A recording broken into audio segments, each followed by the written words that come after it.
नमस्कार, आप देख रहे हैं जस्ट इंडिया। मैं हूं आपके साथ काजल ठाकुर। खबरों की शुरुआत करेंगे उससे पहले हेडलाइंस के प्रायोजक हैं आरोग्य मास्क लगाएं, कोरोना से सुरक्षित रहें। Holy Heart Super Speciality and Trauma Centre, Delhi bypass Chowk, Rohtak. Oscar Super Speciality Hospital and Trauma Centre, रंश Kia showroom in Rohtak and Bahadurgarh. Showroom पर आइए, टेस्ट ड्राइव ले और गाड़ी बुक कराइए।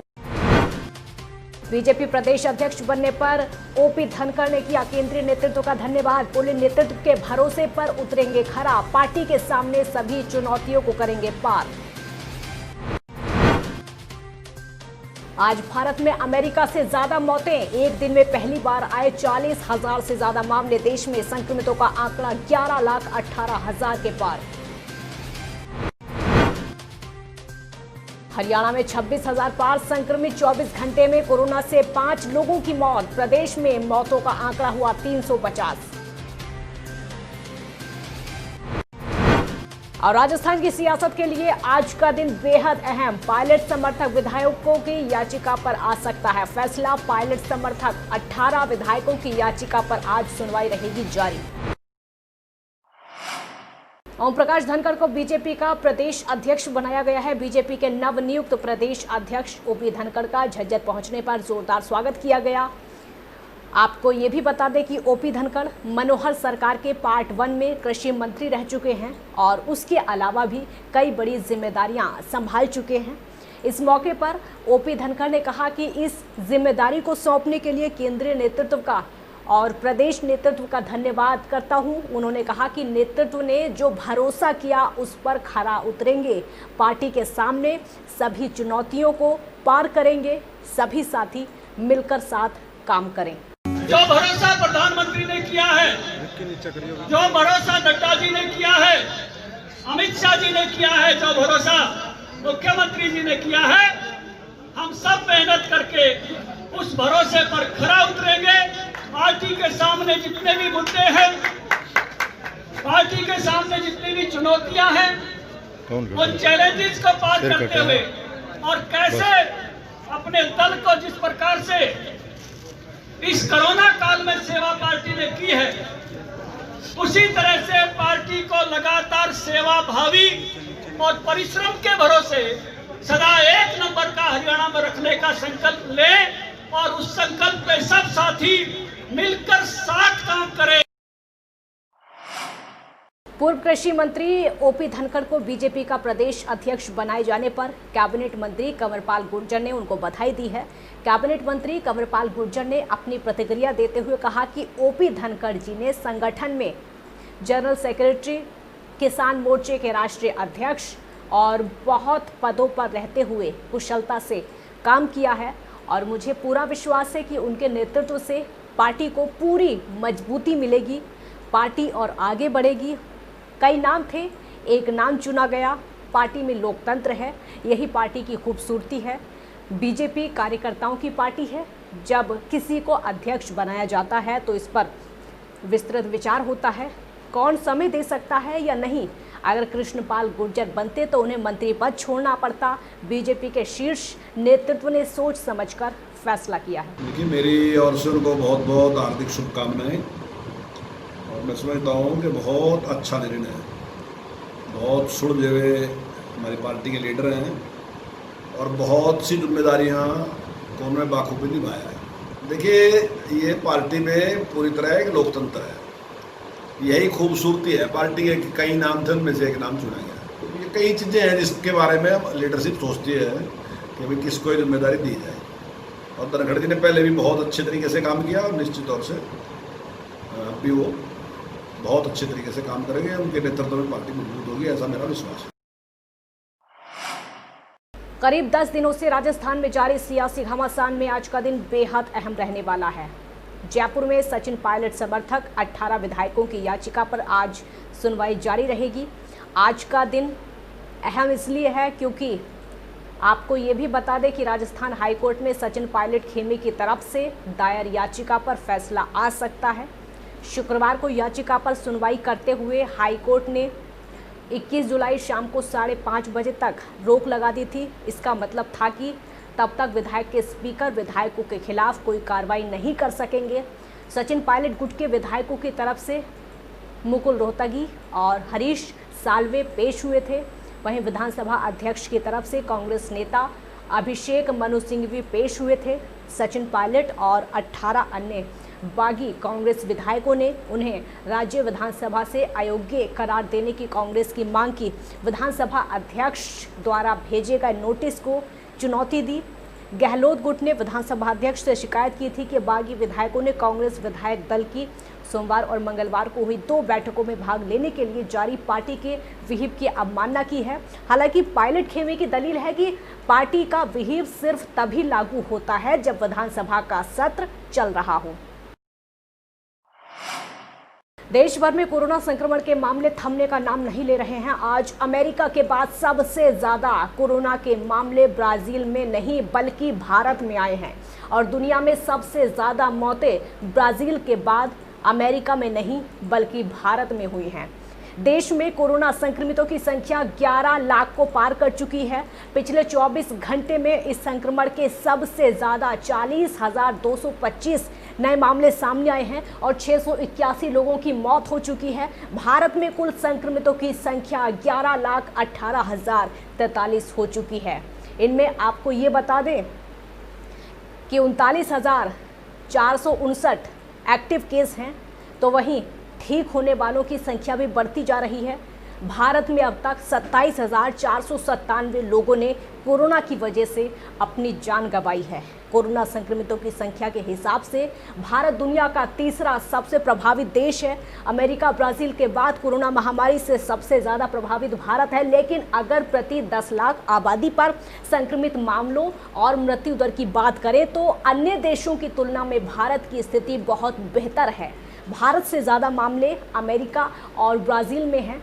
देश में कोरोना मामले बढ़ने की रफ्तार भी दुनिया में दूसरे नंबर पर बनी हुई है। हरियाणा में कोरोना संक्रमण के मामले लगातार बढ़ते जा रहे हैं और इसी बीच कई जिंदगियों की सांसें थमती जा रही हैं। 106 मरीजों की हालत नाजुक प्रदेश में बनी हुई है और आपको ये भी बता दें कि पिछले 24 घंटों में 5 लोगों की मौत हुई। प्रदेश में मरने वालों का आंकड़ा जो है 350 हो चुका है। पिछले 24 घंटे में 617 नए मामलों के साथ संक्रमितों का आंकड़ा 26,000 को पार कर चुका है। हालांकि इसी बीच 475 मरीज ठीक होकर अपने घर भी लौटे हैं, जिससे रिकवरी रेट 75% के पार हो चुका है। तो आपको ये भी बता दें कि मृत्यु दर में 3% की गिरावट के साथ दोगुने मामलों की अवधि 22 दिन पर पहुंच गई है। 20 जिलों में 617 नए मामलों में संक्रमितों का आंकड़ा 26,164 पर पहुंच गया है। इससे 19,793 मरीज ठीक होकर अपने घर लौट चुके हैं और लगातार मरीजों का इलाज भी चल रहा है। सबसे ज़्यादा जो हरियाणा में मामले निकलकर सामने आ रहे हैं वो गुरुग्राम और दूसरे नंबर पर फरीदाबाद। अंबाला में कोरोना की रफ्तार थमने का नाम नहीं ले रही है। वैश्विक महामारी अब अंबाला में जानलेवा साबित होती जा रही है। अंबाला में कोरोना से नवी मौत हो चुकी है, जिसके बाद पूरा स्वास्थ्य विभाग सख्ते में आ गया है। जानकारी देते हुए अंबाला के सीएमओ कुलदीप सिंह ने बताया कि 33 साल के युवक की मौत हो चुकी है और इस युवक को कोई अन्य बीमारी नहीं थी, जो स्वास्थ्य विभाग के लिए चिंता का विषय समय बनी हुई है। वहीं अंबाला में 40 नए पॉजिटिव मामले सामने आए हैं। पॉजिटिव मामले सामने आने के बाद कोरोना संक्रमितों का आंकड़ा अंबाला में 872 हो चुका है, जिसमें से 267 एक्टिव मामले हैं और वहीं आज 19 लोग डिस्चार्ज हो चुके हैं। आपको ये भी बता दें कि जिस तरीके से मामले लगातार सामने आ रहे हैं, स्वास्थ्य विभाग की चिंताएं उसकी वजह से बढ़ती जा रही हैं। आज जो अभी तक मेरे रिपोर्ट प्राप्त हुई है वो टोटल 40 नए मामले सामने आए हैं संक्रमण के, और ये 40 मामले मिला के जो टोटल केसों की संख्या 872 हो गई है। और आज इसके साथ साथ 19 केस डिस्चार्ज भी होके अपने घर जा रहे हैं। तो जो एक्टिव केसों की संख्या है वो 267 रह गई है और आज तक जो 596 लोग डिस्चार्ज हो चुके हैं। भूना के व्यापारी को सरेआम गोली मारने के मामले में पुलिस द्वारा तीनों आरोपियों को काबू किए जाने के बाद हरियाणा प्रदेश व्यापार मंडल ने 22 जुलाई को भूना बंद के निर्णय को वापस ले लिया है। प्रदेश सचिव और शाखा प्रधान राजेंद्र ठकराल ने कहा कि भूना में व्यापारी इश्क सेठी को गोली मारने और राकेश सिंगला से 10 लाख की फिरौती मामले को लेकर व्यापार मंडल के प्रांतीय अध्यक्ष बजरंग गर्ग की अध्यक्षता में राज्य स्तरीय बैठक में 22 जुलाई को भूना बंद का आह्वान किया गया था। उन्होंने कहा कि व्यापार मंडल के इस संघर्ष के कारण तीनों मुख्य आरोपी भूना पुलिस प्रशासन ने पकड़ लिए हैं, जिसके लिए व्यापार मंडल के प्रांतीय अध्यक्ष बजरंग गर्ग और हिसार रेंज के आईजी सज्जन कुमार, फतेहाबाद जिला पुलिस अधीक्षक राजेश कुमार पुलिस अधिकारियों का आभार प्रकट करते हैं। आरोपियों को काबू कर लिया गया है। उन्होंने कहा कि व्यापार मंडल की तरफ से 22 जुलाई को जो बंद का आह्वान किया गया था उसे प्रदेश के व्यापारी प्रतिनिधियों से और प्रांतीय अध्यक्ष बजरंग गर्ग साथ में पीड़ित व्यापारियों से सलाह करके बंद करने का आह्वान ले लिया है। मैं हमारे माननीय प्रदेश अध्यक्ष श्री बजरंग दास जी गर्ग का, जिनके कुशल नेतृत्व के चलते हुए आज पूरे हरियाणा का व्यापारी अपने आप को सुरक्षा की दृष्टि से सुरक्षित महसूस करता है। पिछले 25 दिन पहले भूना के अंदर जो कांड हुआ था, हमारे माननीय प्रदेश अध्यक्ष जी 2 बार भूना के अंदर आए और उसके बाद उन्होंने निर्णय लिया कि टोहाना के अंदर एक प्रदेश स्तरीय प्रतिनिधि बैठक बुला के प्रशासन के ऊपर दबाव बनाया जाए। आज भूना कांड के अपराधियों को पकड़े जाना अपने आप में एक बहुत बड़ी व्यापारी एकता की जीत है। कुरुक्षेत्र के शाहबाद उपमंडल के जैनपुर गांव में ग्रामीणों ने ग्रांट में फर्जीवाड़े का आरोप लगाया और कहा है कि सरपंच ने ग्राम सचिव से मिलकर गड़बड़ झाला किया और इसकी शिकायत सीएम विंडो पर की गई। ग्रामीण राकेश के अनुसार गांव में जो सरकारी ग्रांट आई थी उसका काफ़ी हिस्सा सरपंच और ग्राम सचिव ने मिलकर डकार लिया। उन्होंने कहा कि इसकी शिकायत सीएम विंडो पर की गई और वहीं ग्रामीण अशोक ने शमशान की दीवार में गड़बड़, गांव में सफाई ना होने और नाजायज कब्जों की बात भी उठाई। सरपंच प्रतिनिधि जोगिंदर ने आरोपों को निराधार बताते हुए कहा कि सब कुछ नियम के अनुसार हुआ है। उन्होंने कहा कि गांव में गुटबाजी है, जिसकी वजह से विरोधी गुट प्रोपेगेंडा कर रहे हैं। जो भी निर्माण हुआ है उसका बाकायदा एस्टीमेट बना हुआ है, कहीं भी कुछ गड़बड़ नहीं है। हाँ, उन्होंने ये भी कहा कि सफाई कर्मचारी बीमार चल रहे हैं और अस्पताल में उपचाराधीन हैं, इसलिए उस पर ज़्यादा दबाव नहीं बनाया जा सकता। सबको संतुष्ट तो नहीं रखा जा सकता। 60 लाख रुपए का गबन है उसके बीच में जी। जो मान लिया सरपंच नहीं अमरजीत कौर है, उसका लड़का है जुग्गा, वो अपने को सरपंच समझता है, जिसको कुछ पता ही नहीं है काम के बारे में जी। फर्जी काम करके सारे किसी मेंबर के सहन नहीं है और वो उसमें सारा गबन है। सीएम विंडो पे इसकी हमने कंप्लेंट डाली है, कोई कार्रवाई नहीं हुई अब तक। जोहर की द्वार करने लग रहे थे, वो उसने जगह छोड़कर और फिर करने लग रहे हैं और वो मही का मही पड़े, जोहर का नजायज कब्जे सारे। जोहर का जो आपका काम है यानी कि पूरा नहीं हुआ। हाँ, और शमशान घाट में जाकर देखो, उसमें एकदम गौवा बाढ़ का बीच में अंदर सारा गंद पुआ दिया, जाकर देखो बुट्टी कितनी निकली है जी। कोई मतलब सामने मौके किया, आकर वीडियो पे बना लो, जो मर्जी करना देखो, जाकर कोई बुरा लोया पड़ा वहाँ। ये जो सारा गांव के जो लोग हैं जो अंगेस्ट हो जाते हैं, प्रॉपर सफाई हो रही गांव में, जो गलियां और नालियां बन रही हैं उनका प्रॉपर एस्टीमेट बनाया जाता है। एस्टीमेट में जितना गटका डलता है या फिलिंग सैंड होती है उस हिसाब से एस्टीमेट के हिसाब से डाल दिया जाता है। तो होता ना जी, सारे गांव के लोग एक आदमी को पसंद नहीं कर सकते, ना ही सभी को संतुष्ट किया जा सकता है। कुछ तो 2-3 आदमी बीच में होती हैं जो सरपंच के अगेंस्ट हो जाते हैं। खबरों के प्रायोजक थे Pramod Trading Company, tiles, sanitary ware, Ghanipura, Jhajjar Road, Rohtak. Asian Colour Coated Ispat Limited. Be Fast Fit, India's fastest growing fitness chain, now at Rohtak D Park. Corona महामारी से लड़ने के लिए आरोग्य मास्क लाया है आपके लिए सबसे आधुनिक मास्क। इसके साथ ही आपको मिलेगी आधुनिक PPE किट, वो भी बहुत ही सस्ते रेट पर। contact@arogyamask.com पर जाएं और हमसे संपर्क करें या फिर www.arogyamask.com से जुड़ें। इसके साथ ही आप हमें कॉल कर सकते हैं। हमारा पता है Anand International, plot number 181, sector 25, Panipat, Haryana.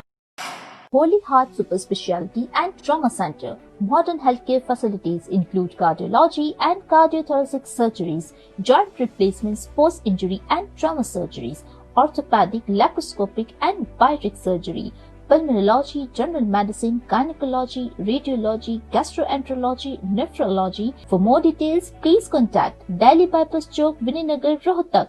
Our helpline 9306722176.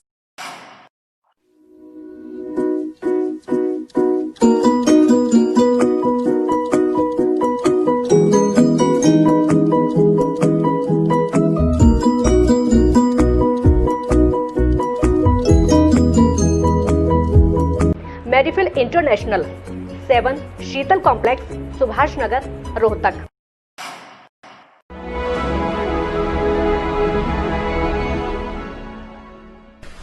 चाचा, आपने नया घर बनवाया है तो घर की छत पर कौन सी शीट लगवाई है?